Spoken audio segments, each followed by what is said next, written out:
Tunaendelea na simulizi yetu ya usaliti sehemu ya 3. Tuliishia pale ambapo Mary aliambiwa na mume wake amuombe msamaha Irene kwa kosa la kumpiga. Haya, tuendelee.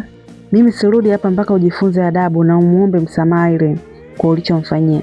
Baada ya kusema hivyo, aligeuka na kuondoka. Nilibaki meduaa. Nikajiambia moyoni, huyu mwanaume kweli akili yake imekaa sawa au imehama? Mimi nimuombe msamaha Irene baada ya usaliti wote huu? Sikutaka kumwambia mtu yeyote yaliyokuwa yametokea. Niliona ni bora nisubiri kwanza nione mwisho wa mchezo wao upoje. Nikiwa bado nawaza, ghafla simu yangu ikaingia ujumbe mfupi ulikuwa umetoka kwa Irene. Nilidhani labda ameona kosa lake na anaomba msamaha, lakini nilipofungua macho alinitoka. Aliandika, Mary, kwa ukatili ulionifanyia jana nitakufundisha. Nitahakikisha unabaki peke yako kwenye hiyo nyumba unayong'ang'ania.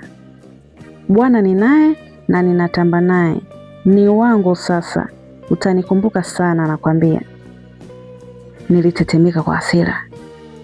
Nikajiuliza, kumbe huyu mtoto amejazwa kiburi na huyu mwanaume kiasi hiki mpaka ananiandikia mimi ujumbe wa kunidharau. Sikumjibu.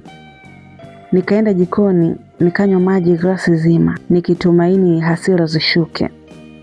Lakini haikusaidia. Nilikuwa natembea huku na huku sebuleni nikijiuliza, haya yalikuwa yanatokea kweli au ni ndoto? Yaani nikawa sielewi. Ilipotimia saa 1 jioni, mume wangu alirudi. Aliingia akiwa bado amenuna. Wala hakunisalimia. Akaingia moja kwa moja chumbani na kujifungia mlango. Tangu siku hiyo, maisha ya ndani ya nyumba yangu yalikuwa yamegeuka moto. Siku akishinda nyumbani, alikuwa ana hasira muda wote. Mara ananifokea, ananitazama kwa dharau, kana kwamba mimi ndo nimemsaliti yeye. Simu yake ilikuwa ikiita mara kwa mara, lakini kila akipokea alikuwa anaenda kuzungumzia bafuni au nje kwa siri. Mimi nilimwangalia tu, sikumuuliza tena chochote kuhusu usaliti wake. Lakini sikujua kwamba nyuma ya panzia Irene bado alikuwa anaandaa mchezo mwingine mkubwa zaidi. Basi siku za mbeleni mume wangu alikuwa ameanza tabia za ajabu sana. Anarudi nyumbani mara chache mno. Wakati mwingine alikaa hata wiki 2 bila kurudi nyumbani.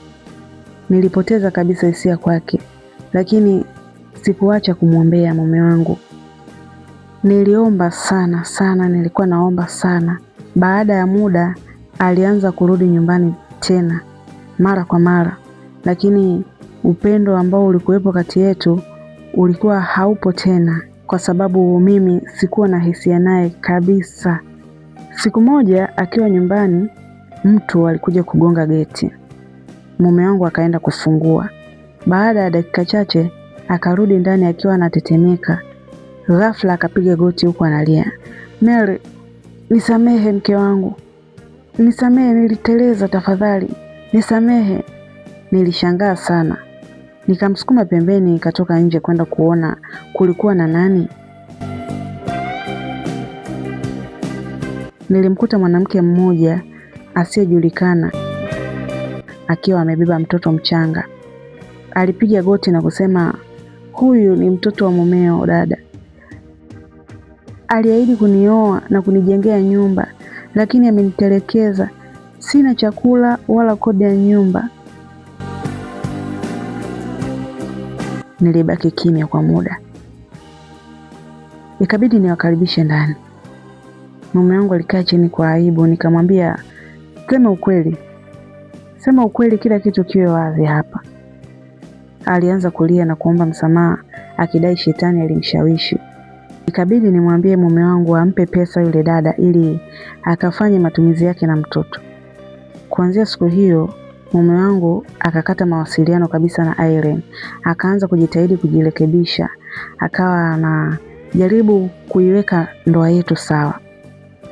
Nilidhani kila kitu kimeisha, Lakini miezi miwili baadaye, watu watatu walifika nyumbani wakiwa wamemshusha Irene yuko hoi, yaani kama vile anaumwa. Wale watu waliombeba wakasema, dada, huyu hapa sijui ni ndugu yako, ametuomba tumlete hapa kwako, kuna kitu anataka kuongea na wewe kabla hajafa. Nilimwangalia mdogo wangu, nilimhurumia sana, ikabidi nimkaribishe ndani. Lakini nilipomtazama vizuri nikagundua alikuwa anaigiza. Alikuwa anaangalia kila mara getini kuona kama mume wangu amerudi. Nikajifanya kama simuoni, nikamwambia, Irene, nimekusamehe. Niambie hiyo siri unayotaka kuniambia. Ni kitu gani ambacho unataka kuniambia mdogo wangu? Akanong'ona, dada, mimi sijioni kama nina maisha tena, ila tu nilitaka nikwambie shemeji ana wanawake wengine nje wengi sana. Alitaka kunitupa ili hii siri isikufikie, lakini wakati huo huo mume wangu akawa ameingia. Alipomchunguza kama daktari akasema, Mary, huyu haumwi huyu, anakuigizia hapo. Baada ya mume wangu kusema vile, Irene alisimama ghafla na kuanza kupiga kelele, dada, mumeo anakudanganya, huyu ana michepuko kibao na ameshazaa huko nje. Nikamkatisha, Irene, mchezo wako umeisha.